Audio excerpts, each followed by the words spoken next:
The big day's here. We're going to run through my 2024 predictions for AI for the accounting profession. Boy, was last year a big year. Here's what we're going to do. We're going to recap 2023's predictions. Check where we're at on kind of the roadmap on those things. A lot of them we got. Some of them are still in progress. Next, we're going to touch on the more nerdy technical developments that are happening by the day right now, to then inform number 3, how does this change the tools that we use and the ways that we work with clients? I'm so excited. Come on in. Get the old crystal ball out.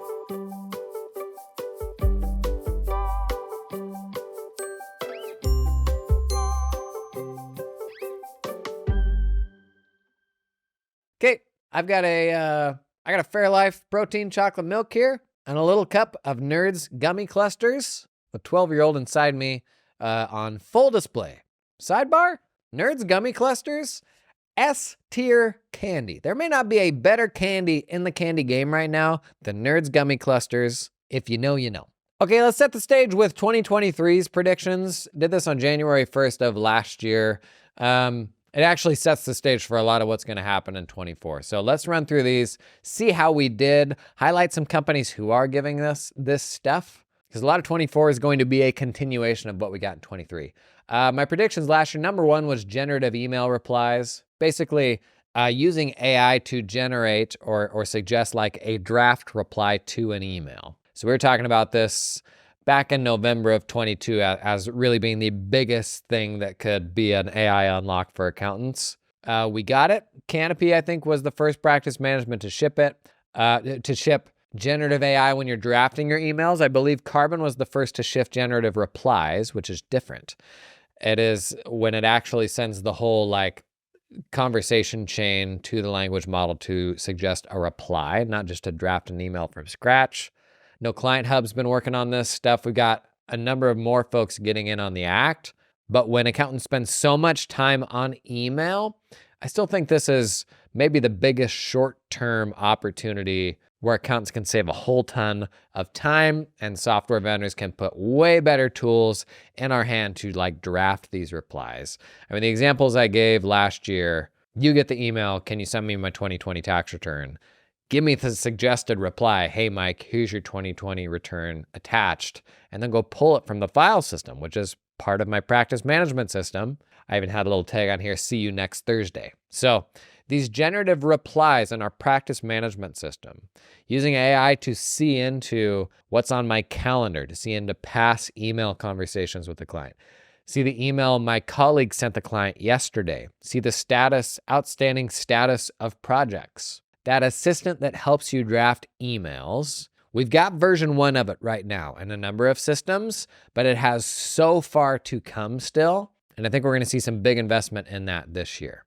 Number 2 prediction last year was putting a chat assistant on top of the ledger. So Intuit announced this with Intuit Assist. I don't think they've actually shipped it yet. They had a demo at their conference last November, but Digits shipped a pretty solid version of this 3 or 4 months ago now. Has it taken the world by storm? I don't know, but I think we definitely learned a lot by them shipping that. We learned that a chat assistant for an accounting ledger that is for a small business owner is very different than a helpful assistant for an accountant. Because accountants generally know all the buttons to push and where to get the answers. We already know all of that stuff. So an assistant that would be helpful for us is actually completely different than an assistant that is helpful for a small business owner. And right now, Digits' chat assistant, it's really probably more oriented toward the small business owner trying to make sense of their books. That being said, they did some interesting things from, ChatGPT is just text back and forth. One thing Digits does is it actually embeds little charts, like kind of mini tables inside of those responses. And that's an interesting way to make those make financial stuff more understandable than plain text. I think the notion of doing accounting work in like a chat dialogue or a like voice speech back and forth with your computer seems pretty abstract, right? Because a lot of numbers and needing to see reports and all that. But Digits embedding these kind of mini reports and charts into a chat assistant's interactions, that was really interesting. So we got that this last year. The most disruptive version I see of a ledger chat assistant in the short term is probably a system that does that really well for the layperson, for your small business owner. We'll get to this in my predictions, but I think we will have a lot more AI advisors in 2024 that are services that you can connect to your accounting ledger or upload past tax returns to that are pretty good. Not as good as a pro that's going to dissect your situation. But right now, what do people have access to? Like, if you don't have an advisor, who is going to advise you on the stuff that's in your accounting file or the stuff that is in your tax return? It's really hard. I mean, you really can't get any sort of even basic answers. What are you going to go like comb through tax return instructions or just pull up your dashboard in your QuickBooks file? Like, that is not good information oftentimes because the underlying bookkeeping isn't correct. And so the most interesting or disruptive version of a chat assistant for your accounting ledger in the short term is probably a consumer-facing one that's much more helpful and will answer a lot of basic questions for business owners. Number 3 prediction was getting a big step closer to fully automated bookkeeping. We did a back in June from a hotel bed in Las Vegas. I ran through how embeddings work, how vector search works. I think the episode's called something like The Path to Fully Automated Bookkeeping. This is a technology, embeddings and embedding models and vector databases are a technology that's every bit as big and impactful to what we do as language models. Basically makes it incredibly fast to semantic search huge volumes of information. That is like how semantically similar are two different things, which comes up in research and in all these different things. One of them will be it massively improves the ability of our accounting ledgers to automatically classify things, transactions. And what this will ultimately mean is a move away from rule-based classifications in accounting ledgers. So today, the only way to really automate your classifications is to set up and manage a bunch of bank rules. But when you have to do that across 10 clients, 100 clients, 1,000 clients, there's no way to keep those rules in sync across a bunch of different files. Or when you make an update in one, for that to populate across all of your files. What this change will ultimately mean is a move away from bank rules to classifications that happen automatically just based on what you classified in the past for that client and bigger picture like within your firm or you as a user. So more of an ability to correctly guess how it should be classified next time. One of the big, really impressive things with language models now and a number of new AI developments is what's called, few shot or zero shot learning. That is, you give something just a few examples, and then it can continue doing that thing really, really well. Whereas in the past with AI and machine learning, you had to give it huge volumes of information to train it on what to do. The improvements in few shot and zero shot learning now mean that if I classified, something from this merchant this way a couple times in the past, do you really need me to make a bank rule for that, or can you infer that? Especially if you can see into the other similar accounting files I have in my firm. If you can see the other 20,000 classifications I've ever made in the platform, just think about how the state of how dumb that is right now. What do you think the total number of classifications you have made in an accounting ledger are? And how many of those have been repeat merchants with repeat chart of accounts, the same things over and over again? This is a different level of intelligence that will just make that classification so much better and not require you to set up rules. It will learn from the way that you actually code things. Do we have it yet? No. QuickBooks and Xero, honestly, have been saying for almost a decade now they're going to build a meaningful version of this into their platform. What changed in 2023, actually a month after I wrote these predictions, is embeddings got really, really good and really cheap. Like 100x plus order of magnitude cheaper to do this. That's just going to make bookkeeping fundamentally better and more streamlined. Prediction number 4, generative advisory prompts. Be able to craft suggestions in the context of doing advising. I don't know that we have this in any of our reporting tools yet. Is anybody like generating insights? That's not true. Digits actually does this. Digits has a reporting platform, and for like the executive summary, they have kind of some generative things that they put in there. I could see this in your tools like, Fathom and Reach Reporting and Spotlight and stuff like that, where they help you draft your executive summary to the client by like suggesting these prompts based on the underlying data. I haven't seen a lot of that in the wild. It wouldn't surprise me if they did it. The bigger thing in that space is probably just the improved quality of like advisors that anyone will be able to get access to, AI advisors. It has you connect to your accounting ledger, and then you can start asking it questions. That's probably going to be the bigger thing in that space. Prediction number 5 this last year was tax research would get turned on its head.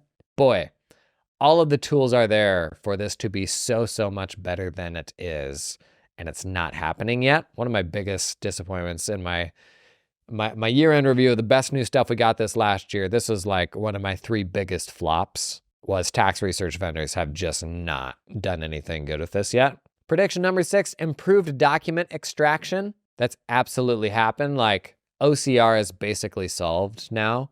We got the GPT-4 vision model from OpenAI a couple of months ago. It can read pretty much any handwriting. It's phenomenal, especially in cases on tax documents where you have the same numbers repeated several times to like validate that, yes, the way I read that number the first time was correct. This is such a huge step beyond OCR and what we've had. The whole the double checking that has always been required when there's an invoice or a tax document or something like that, that whole workflow of double checking what gets extracted, I think we may be getting really close to moving past needing that double check. Prediction number 7 was AI as a feature. Most software companies, I said, throughout their roadmaps to pivot to developing AI as a feature within their app. That's absolutely been the case. Like everybody is bolting on AI as a feature now. It's funny, 12 months ago, a lot of companies were still saying, nah, we'll wait and see, not that big of a deal. Very few companies now that have not genuinely pivoted a huge percentage of their work to AI development. So that's enough of last year's stuff. What are the cool technical things happening right now that are going to lead to some meaningful change to the tools that we use this year? Here's my predictions on the more technical development front. I think we'll probably get GPT-5 late in the year.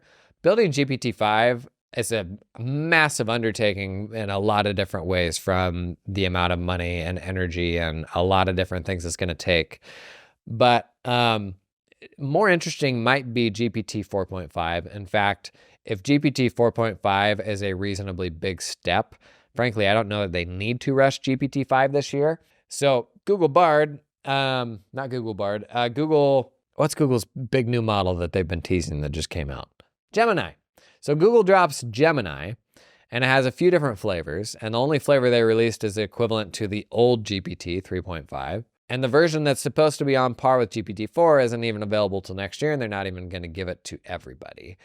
And now people are saying no, it's not actually going to be as good as GPT-4. You know what is wild?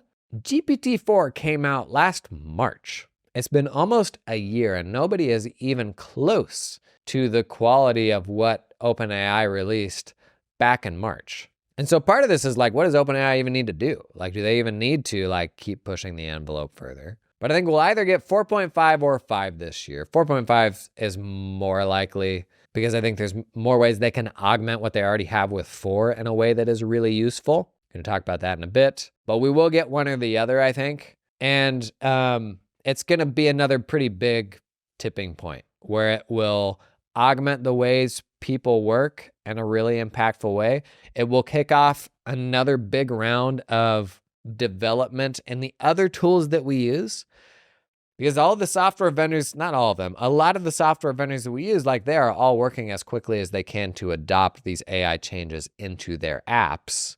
And this is this next version of GPT likely unlocks a whole nother level of capability in different ways that it can be built into our apps. So that next model, if you think of everything GPT 3.5 changed, everything GPT-4 changed, it's going to be a big change. And maybe where we pull an assistant in to help us with our work. I think the conversation around job displacement probably gets a lot more real with that next model. This is, the best analogy to me that I've heard is along the lines of the Industrial Revolution, where jobs are going to change a lot over the next decade. And I don't know that it ultimately means that there aren't enough jobs for everyone. It just means the types of things that we use humans for will change. And on a micro level, there's going to be some really hard aspects of that. But like the Industrial Revolution, I don't know that anybody looks back and says that wasn't worth doing, even though on the micro level, there was a lot of suffering in the Industrial Revolution. So that next model we get from OpenAI, I think, kicks off that discussion in a more meaningful way. Next prediction from me, honestly, a growing market for uncensored models. The models we're using are getting more and more locked down by the day. Claude has gotten super locked down in the last few months. I just heard a story of somebody who was going through a big writing project with Claude, and they'd done a ton of work on it. And then Claude says, I'm no longer going to help you with this. I've decided that it is against my moral ethics to support you in this writing project. And it was like some like story that they were writing, and it literally just said, I'm not okay helping you with this project anymore, and peaced out. That was it. And so then you have like this human arguing with an AI saying like, no, this isn't wrong. Like, you can come help me with this thing. Romeo shared the other day a screenshot of ChatGPT telling him to go Google it. So that like he asked a question and its reply was telling him like, why don't you just go Google it, which is hilarious to me.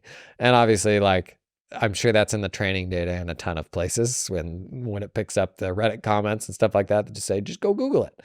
But obviously, OpenAI is, a lot of people complain about how their models have gotten more restrictive, and it says, I'm just a large language model, I can't do this and that. The more that happens, the more these companies get big and have more to lose by language models saying things they don't want them to say, the more of a market there will be for other things. Not like uncensored models from the standpoint that you can do bad things with them, but just because like there's going to be certain tasks where you just beat your head up against the wall because for some reason it won't help you do that. And so we're going to keep seeing more people in the space and more of an appreciation for models that are not restrictive. People often ask me, Jason, who is this episode sponsored in part by? Well, today, this episode is sponsored in part by LiveFlow. Did you hear the news? LiveFlow just launched a consolidation product. You actually might have seen it on the main channel recently. We did a whole demo day of it. LiveFlow's automated multi-entity consolidations, it's beyond simple to use. You can easily map multiple unmatching chart of accounts from multiple QuickBooks Online companies into one standardized report. And once it's set up, LiveFlow is going to get to work updating the consolidations automatically in real time, the realest of times. So you can focus on analysis using instantly updating data across entities. LiveFlow can even consolidate financials that are in different currencies. That sounds disgusting. Yikes. And it doesn't stop there. LiveFlow offers flexible, powerful reporting tools, create customized dashboards that meet your specific needs, you little snowflake. Build executive presentations, cash flow forecasts, and more with just a few clicks. The consolidation thing is actually super cool. If you haven't seen that yet, check it out on the main YouTube channel. And thanks to LiveFlow for sponsoring the pod. Next prediction, models are going to become more purpose-driven. So as the ecosystem has been built to kind of support people incorporating GPT and all these things into their apps, it's now easier than ever to fine-tune language models. You can actually fine-tune your own GPT model on OpenAI's website without code. Like that's a thing you can go out and do now, which is really cool. The process of training models from scratch, fine-tuning models, using things, more technical things like LoRa's to target the functionality of a model for a more specific task, that's all getting easier than ever before. Rather than having to figure out how to do all that stuff yourself, there's now a lot of off-the-shelf tools that will help you build your own version of a model for a super, super specific task. So maybe that is extracting information from a W-2.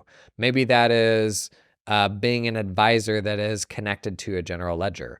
Maybe that is looking at a balance sheet and offering insights. Right now we have the general tools like your GPT-4 that can do some version of this, but this year there will be much more investment in purpose-driven versions of those where they do that job better because they're just like geared up to do that job. And that's particularly helpful in the tools that we use, like when you're using them in a more contextual way. So an example we talked about is like advisory insights in a reporting platform.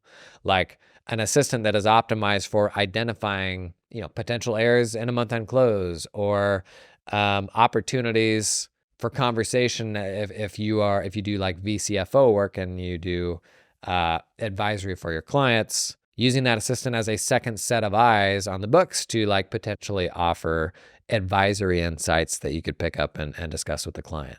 Models that are more trained for that specific purpose are going to be more helpful. Next prediction, better fetching or retrieval incorporated more seamlessly into models. So we've talked about this quite a bit on the podcast, but ultimately, language models are not knowledge bases. We don't use them to get truth from. The best way to get to concrete answers with a language model is to provide it with context, like a piece of legislation, and then say, answer this question according to the context that I provided you. That is the biggest step that we got from GPT 3.5 to GPT 4, is GPT 4 will stick to a body of text and only answer questions according to that body of text. And that is a fundamentally better way of using a language model, because you can ask it for citations. You can tell it to just use direct quotes. And at that point, the language model is working with bodies of text the same way that humans do. So rather than a research assistant going out and pulling together all these quotes and paragraphs and all these things from authoritative sources, you give the authoritative sources to the language model and you basically outline the exact research process that a human would do. Pull out all the direct quotes that are most related to this question, list them all out, give me citations to where each of those quotes are in the authoritative documentation, and then using all that information, answer the question, maybe even build a counter argument for the answer that you gave me. Get all of that in 10 seconds. And that is all driven not by what the language model knows, it's driven by what are called retrievals, or the information that it pulls from the context or the documents you give it that it uses to answer the question. And so in something like what we do, which is grounded in hard technical rules, a language model on its own is not particularly helpful. We can use it for like drafting things or writing and all that, but that's great. But that's not helpful for getting to what is the right answer along with the source for what the correct answer is, right? This is where retrievals come in, is when it can fetch from documents, fetch from bodies of text that you give it what the right answer is. And so retrievals, I think, will become more seamlessly integrated into like our chat experiences. Right now, oftentimes when we're talking with a chat bot, like it's just the raw language model. It's not pulling in knowledge from other sources. Custom GPTs, OpenAI launched. In fact, we might have the GPT store by the time this comes out. Anybody can go out and build a custom GPT without code. That is a custom assistant to do whatever you instruct it to do. And the most interesting thing about that to me was that you can upload documents to it. So it can look in the documents that you give it and use that information when you're having interactions with it. So you could build a custom GPT for IRS publications and chuck all the publications in there and chat about all those publications. Now, there's still limitations around retrievals that we're navigating. Things like, well, if there's a table in there, it has a hard time like semantically understanding what's happening in a table. Or if there's a flow chart, IRS publications have all sorts of little flow charts and stuff like that. And if you just copy and pasted all the text out of that page and put it somewhere else, that flow chart wouldn't make a lot of sense, right? So there's ways to mitigate this with things like vision models that you show the table or the flow chart to, and then it semantically describes like each path through the flow chart, or semantically makes a sentence for each line on a table. You can manage it with stuff like that, but retrievals being more integrated into how we work with AI tools fundamentally makes them more correct and more grounded in stuff that we can trust. A really tricky one here is tax returns. If you think about the layout of a tax return, it's a bunch of boxes and like text in weird places and like just the text of it. If you just grab that PDF and you copy paste the text of that and put it somewhere else, it's meaningless. And this is where we probably have to go to like purpose-built models to make sense of tax returns. or potentially even vision models that know what they're looking at when they see a 1040 and can pull stuff off of it. To date, that stuff's been garbage. Like, it hasn't been helpful at all, but we now have the tech to do it. We're just catching up with building meaningful applications of that tech for the problems that we have. Last and the biggest, I've been railing on this since like the second episode of this podcast, agents and language models having more agentic abilities. So agents are tools that work an app for you or work your desktop for you. And the way they work is literally with this like conversation with the language model where it says, the user says, print a balance sheet and a P&L from QuickBooks for me, cash basis for the last calendar year. That goes to the language model. And then the language model decides, based on what is on the computer screen right now, what's the most logical next step? So it looks at everything that's there and it decides, okay, logical next step is to click the reporting button. Now it's got the data that's on the reporting page. What's the logical next step from here? Well, here we've got a balance sheet report. I'm going to click on that. On the balance sheet page. Now, what's the most logical next step here? It's genuinely reasoning through each of those pages the same way a human does, using the data that's on the page. So generally, this will be scraping the HTML that's on the page and inferring what that next action ought to be and going through these step by step.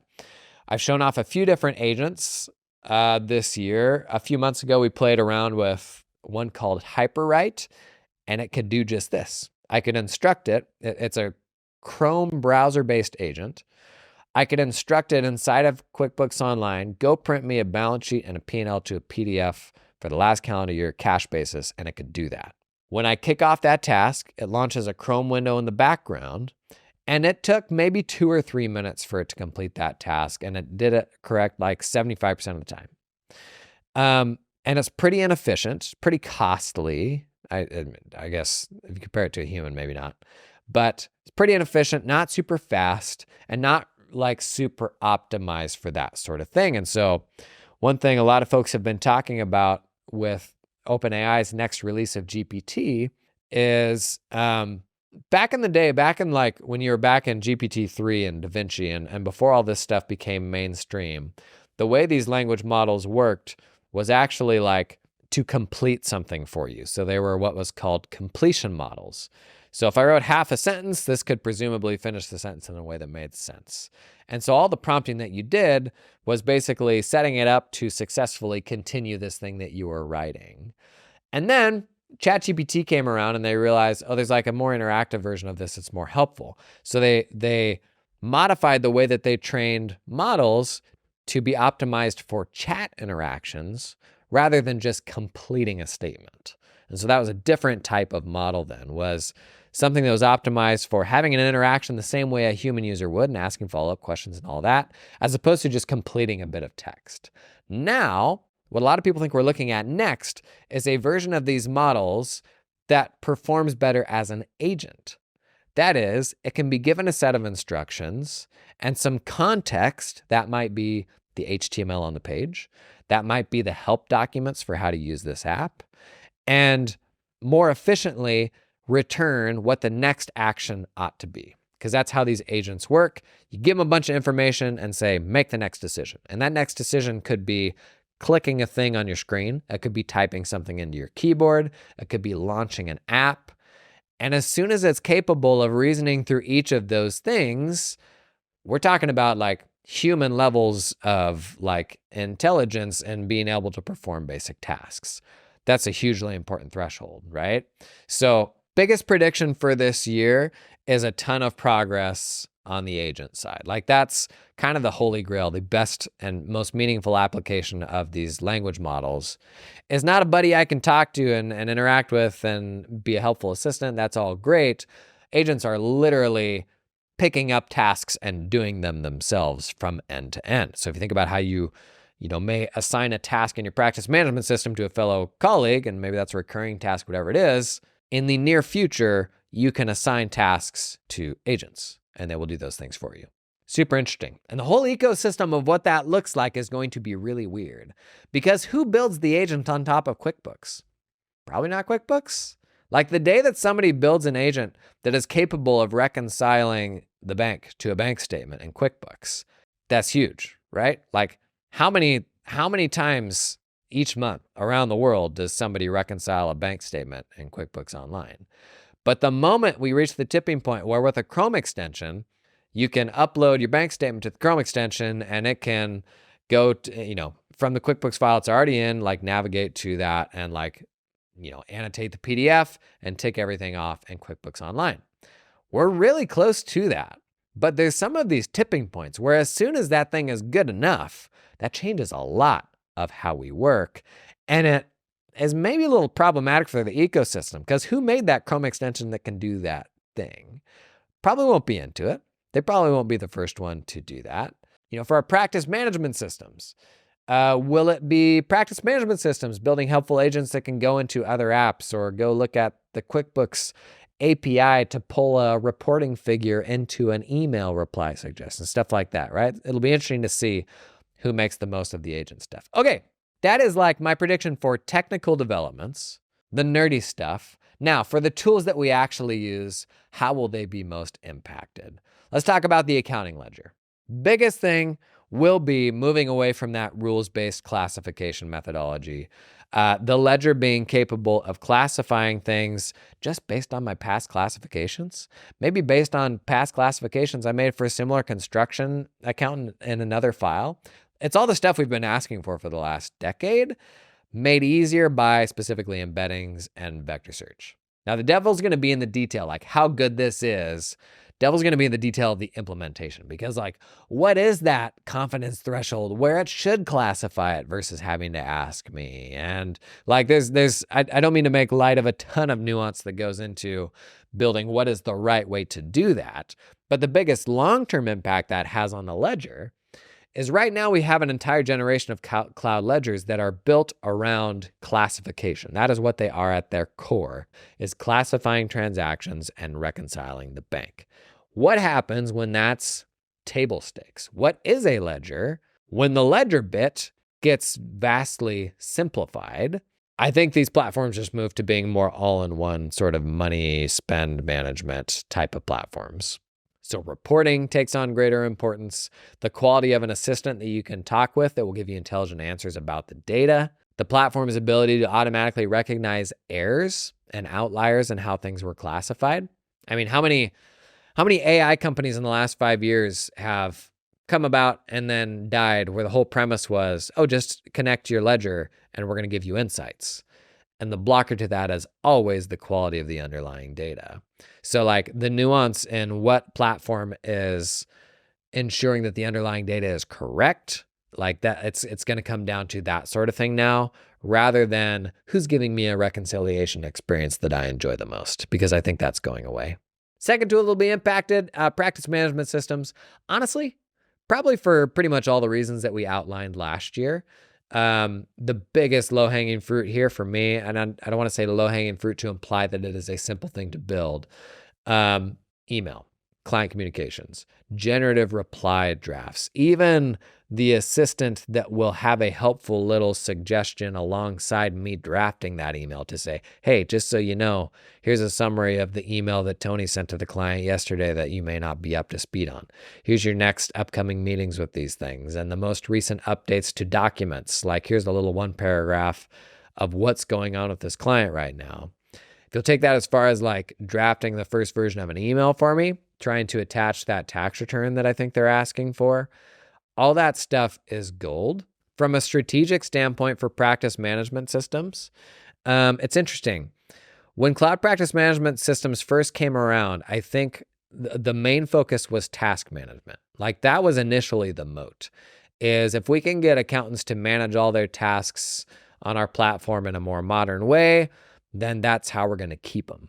But task management in cloud apps pretty quickly became table stakes, from your Trellos to your ClickUps to, now Notion. And everybody's done everything under the sun when it comes to task management, and that's kind of table stakes. PMs next realized that it was actually the client experience that was the moat.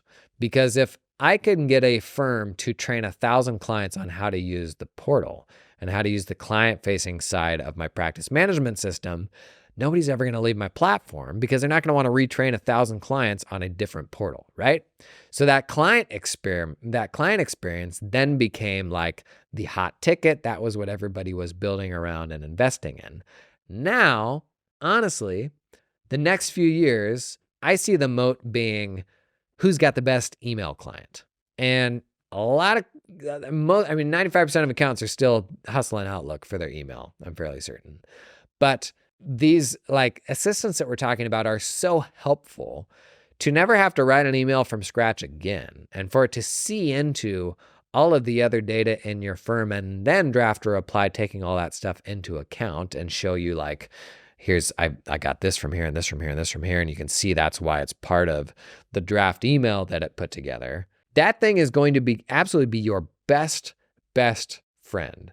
And if you fall in love with the experience of drafting emails within a platform because you learn that assistant really well, you know the things it does, maybe the things it doesn't do, but you've gotten used to interacting with your clients in that email interface, I think that email interface might become the moat for practice management systems going forward. You are so in love with the assistant experience and how it helps you draft those emails that you can't imagine working another way. When we have these killer assistants that are helping us with email, you know how painful that is going to be to go back to the traditional way of writing email or to an email authoring experience that just feels more clunky. It'll be interesting. We'll see. But I honestly think like the core of these practice management systems going forward is client communications and who's doing that best. This episode is sponsored in part by Cloud Accountant Staffing. Y'all know I'm a big advocate of hiring offshore. One of the biggest changes I made in my firm, we transitioned a legacy firm from 100% onshore local hiring to 100% distributed US and then 100% distributed globally hiring. And honestly is the best thing we did. It virtually alleviated all of our hiring pains, completely changed how we thought about staffing projects and the type of work that we wanted to bring on. Because you know what? The folks we hired offshore, really freaking good. A lot of misconceptions around the type of people that you hire offshore because your enterprises will oftentimes use offshore folks for like menial work. Absolutely not the case. There are tens of thousands of people working for Big Four accounting firms, offshore, outside the US. You can get folks that can do anything from tax to junior level stuff to super senior level stuff. But try to do that yourself, figure it all out yourself. That's gonna be hard, it's gonna be scary. Really good place to start. Cloud Accountant Staffing, they will hold your hand through that process. Their story is super simple. An accounting firm in the US hired a bunch of people in the Philippines, fell in love with them, but didn't fall in love with the fees they were having to pay to the staffing companies that were managing these employees. So they built their own solution, and now they're starting to pull other accountants in. I'd encourage you, a big tipping point for me was when I was like, I'm gonna stop being opinionated on this and just try to learn. And so I talked with other practitioners, I talked with some of the vendors that would like help you get into offshoring. That really opened things up for me. So if you've been on the fence, I'd encourage you to at least learn about it. And if you start heading down that path, consider Cloud Accountant Staffing.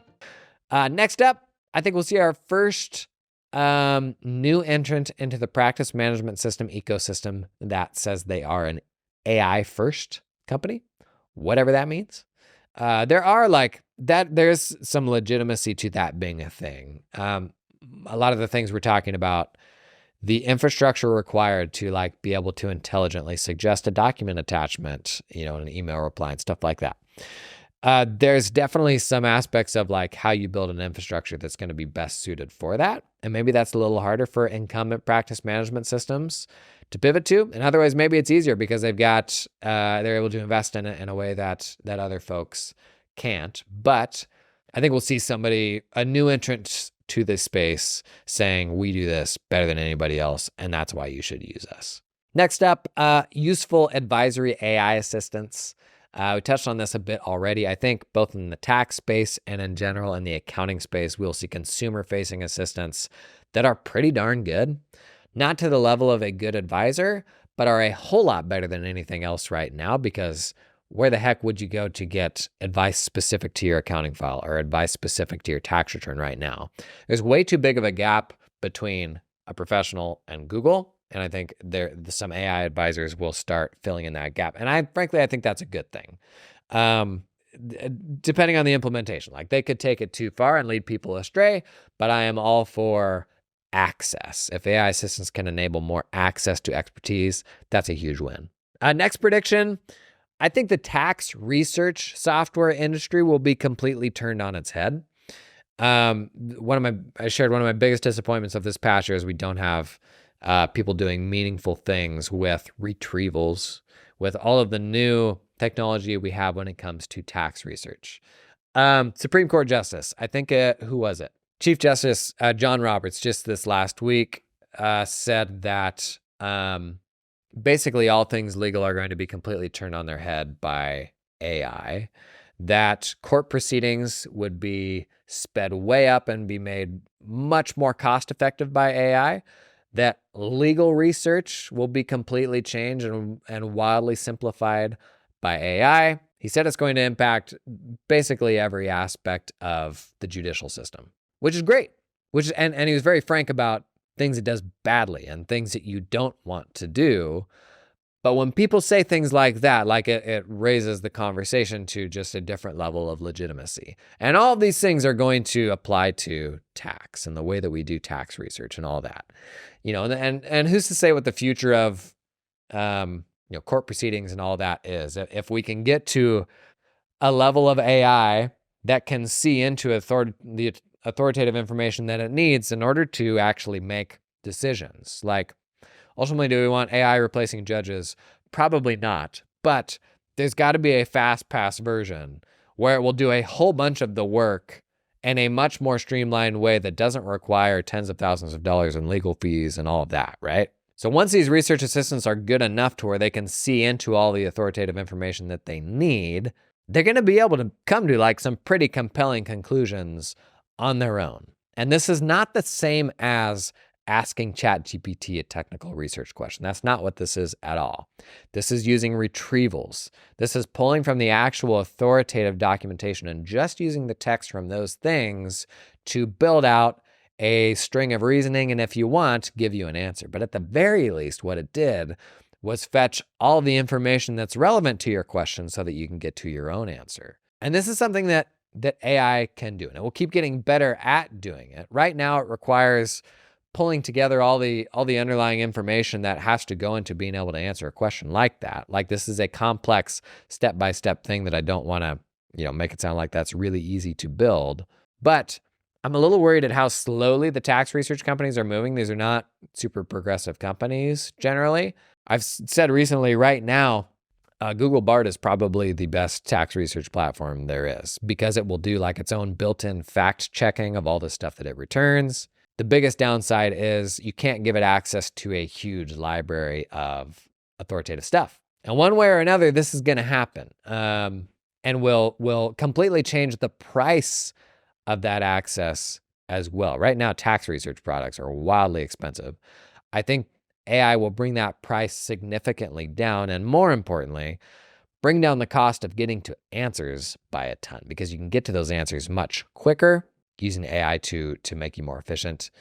Next prediction, OCR is solved, and we're pretty much already there. It just hasn't been implemented into, hardly anything. So right now, OCR does a reasonably good job of reading computer written things, but there's so many things that fall outside of that and so many bad scans that it's not going to read well and all that compared to like GPT-4's vision model, where it will take an image and can read just about any sort of handwritten stuff at the level of a human being, if not better. And like that is legit. That is the truth.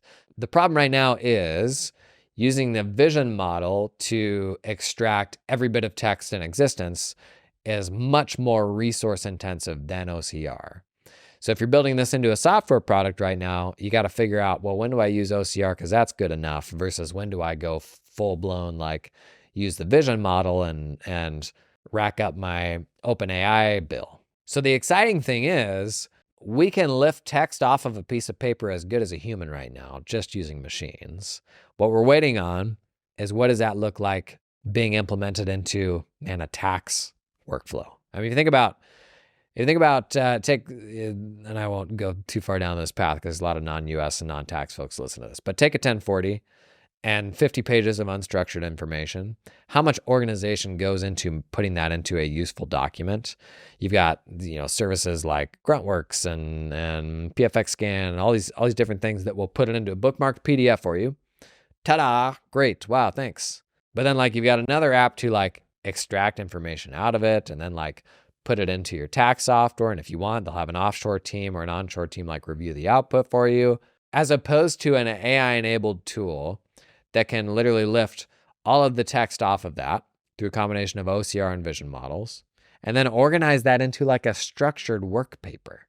Read the handwritten notes from the clients, pull the emails from the clients from your email system. There's just once these tools are rebuilt with the best AI tools and tech that we have right now, they're just going to be fundamentally better. 3 more predictions. First, Microsoft Copilot will underwhelm and continue to be behind the best of breed tools. It's a pretty big bummer. All things like Microsoft Copilot right now are just not frontier, not the best of the best. And every single application, there are other tools that are better than it. So the reality with where Microsoft is right now is they're just behind. And the biggest upside of Microsoft, is them being able to roll out a killer thing that can see into all the data of yours that they already have. So does a tool have to be the very best of the best for that to be really useful? Probably not. Just being able to see into my calendar, into my meeting transcripts, immediately makes the assistant more useful. The frustrating thing is when there's a better tool out there for the job, it just can't see into your data. That's where we're at right now, and it's really frustrating. The fact that you have to go out to ChatGPT to, have it write that Excel macro for you or something like that, and that's going to be way better than, Bing Copilot or whatever Microsoft is calling it. So whereas last March, we were all pinning our hopes on Microsoft building this assistant of our dreams. I've definitely cooled off on that. I mean, reality has been almost 12 months now, and we most of us still don't have that in our hands. If they had an unbelievably good version of it, we would all be using it already. Next prediction, I think we're going to see more effort being put into consolidating our chat assistant experiences. So Windows Copilot is built into every Windows desktop now. There's an ecosystem where you can build plugins for Windows Copilot. And what none of us want is to have to use a different chat assistant in every single app that we use, right? That's just going to be terribly annoying. Eventually, I think we see the consolidation of a lot of this stuff down to a more unified chat experience. So using the example of tax research, if I can get a ChatGPT plugin that will do tax research good enough for me, I'm just going to use that, man. And I'm never going to use ChatGPT, right? So there's entire categories of app that I think will be able to ultimately be plugins and thankfully enable us from having to go out to a different place to do that work. And now we can do it just in the chat experience that we prefer. And then it'll work with stuff speech, being able to talk to ChatGPT. So if I want to work on that thing when I'm on a walk or something like that, it can lean into those other functionalities. If it's also connected to my QuickBooks file or my email, then I can kind of bridge those different data sources from that single chat app.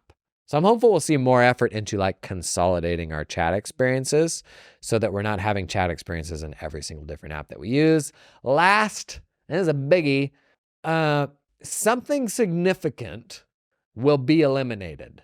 The biggest thing yet. Is that vague enough for you?